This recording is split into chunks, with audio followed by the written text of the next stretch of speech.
Magandang araw sa inyong lahat.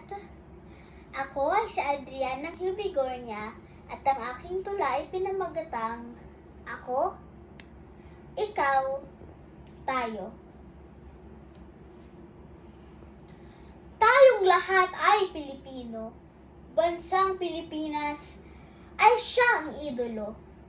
Ipinagmamalaki sa buong mundo. Sa isip, gawa, at salita. Pagka Pilipino ay di mawawala. Lahat ng ginagawa ay ikatutuwa ng bayang Pilipinas na iyong mutya. Isa ang lahing ating pinagmulan, kaya't nararapat na magtulungan.